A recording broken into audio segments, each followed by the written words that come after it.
Abdullah menilai bahwa konflik antara polisi dan 6 anggota FPI sebenarnya adalah buntut dari permasalahan Pilkada DKI Jakarta 2017.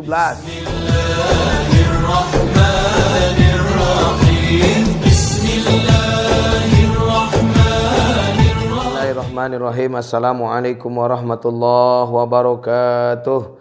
Alhamdulillah wa syukurillah wa ni'matillah wa la hawla wa la quwata illa billahil aliyyil azim. Asyhadu an la ilaha illallah wahdahu la syarikalah wa asyhadu anna Muhammadan abduhu wa rasuluh la nabiyya ba'da. Rabbi israh li sadri wa yassir li amri wahlul 'uqdatam min lisani yafqahu qawli. Shadaqallahul azim. Sahabat surga cahaya hati dimanapun anda berada, bertemu lagi kita pada konten yang insya Allah bisa menghasilkan ladang jariah ini ketika kita sebarkan.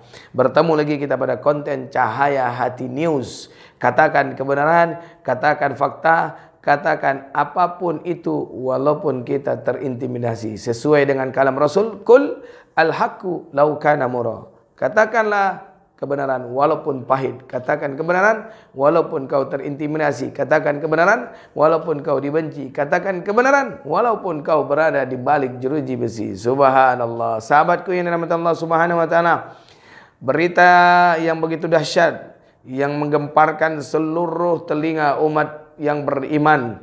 Tribunnews.com, pengikut Habib Rizik Syihab tewas. Rizik Syihab disebut belasan kali akan dibunuh hingga soal buntut masalah Pilkada DKI Jakarta 2017. Minggu 14 Maret 2021 pukul 21:51 web berita ini dilansir oleh Tribun News. Sahabat ini Allah Subhanahu wa taala, Muhammad Rizik Syihab disebut sudah belasan kali mendapatkan percobaan pembunuhan. Subhanallah, cucunya Rasulullah Sallallahu alaihi wasallam sudah belasan kali ingin dibunuh, tapi Masya Allah begitu dahsyatnya Allah Subhanahu wa taala. Apa yang terjadi? Allah masih lindungi cucunya Rasulullah Sallallahu alaihi wasallam, dan Rasul pun memberikan syafaat kepada cucunya. Sampai-sampai Rasulullah pernah berdoa, Allahumma adin man adahum, ya Allah celakakanlah orang yang mencelakakan cucuku, wa wali man walahum, tolong orang-orang yang memberikan pertolongan kepada cucuku. Subhanallah. Mudah-mudahan kita yang terus memberitakan kebenaran tentang bagaimana perjuangan Al-Habibana IBHRS, insyaallah kita akan mendapatkan doa Nabi Muhammad sallallahu alaihi wasallam dan diberikan pertolongan yaumul qiyamah. Hal tersebut dikatakan oleh tim pengawal peristiwa pembunuhan TP3 6 Laskar Front Pembela Islam. Soal percobaan pembunuhan tersebut kini pun masuk laporan, tertera dalam buku putih dan akan diserahkan kepada Presiden Joko Widodo. Masya Allah. Berapa kali HRS coba dibunuh? Ada datanya, belasan. Ya, Anda tahulah siapa. Di buku putih saya jelaskan terang ketua TP3 Abdullah Heha Mahuha. Masya Allah, dikutip dari kompas.com Minggu 14 Maret 2021. Masya Allah, sahabat yang dirahmati Allah Subhanahu wa taala. Apa yang terjadi? Pimpinan FPI namun soal yang melakukan percobaan pembunuhan Abdullah tidak menjelaskan secara detail. Nah, kita lihat sahabatku yang dirahmati Allah, inilah salah satu foto pimpinan Front Pembela Islam Muhammad Rizik Syihab Al-Habibana IBHRS menuju mobil tahanan setelah menjalani pemeriksaan di Polda Metro Jaya Minggu pada tanggal 13/12/2020. Masya Allah sahabatku yang dirahmati Allah, luar biasa. TP3 juga akan menyerahkan buku putih berisi berbagai bukti penemuan terkait penembakan 6 orang laskar FPI yang terjadi di tol Jakarta Cikampek kilometer 50 7 Desember 2020 lalu. Selain itu, Abdullah menyebut bahwa tewasnya 6 laskar FPI merupakan peristiwa pelanggaran HAM berat dan minta pemerintah memberikan keadilan. Di sisi lain, Komnas HAM tidak menemukan bukti yang kuat untuk menyatakan bahwa peristiwa tersebut masuk dalam kategori pelanggaran HAM berat. Kalau kita lihat kasus penembakan 6 laskar FPI, apakah ada kebijakan dalam hal ini? Kepolisian atau lembaga negara yaitu presiden itu tidak kami temukan terang taufan dalam kesempatan yang sama. Hal tersebut mengacu pada Statuta Roma. Masya Allah. Apa maksudnya ini Statuta Roma? Luar biasa sahabatku ini rahmat Allah subhanahu wa ta'ala. Maka sahabatku ini rahmat Allah, ada yang ganjal. Awal-awalnya Komnas HAM memberikan berita bak seolah-olah memberikan sedikit angin segar kepada umat Islam. Namun ya itulah manusia.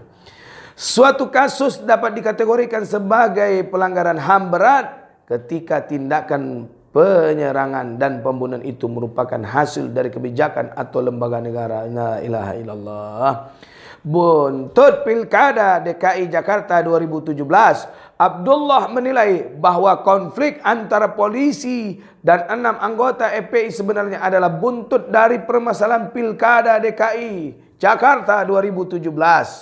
Secara teroris, Ahok Basuki Cahayapurnama harus menang, tapi kalah. Kenapa kalah? Karena HRS dan 212 turun ke masjid dan mushola, dan di situ permulaan persoalan, ungkap Abdullah. Ya Rabb, Masya Allah, inilah luar biasanya. Kata Nabi Muhammad SAW, Allah itu sangat membenci orang yang paling dibenci oleh Allah Subhanahu wa ta'ala.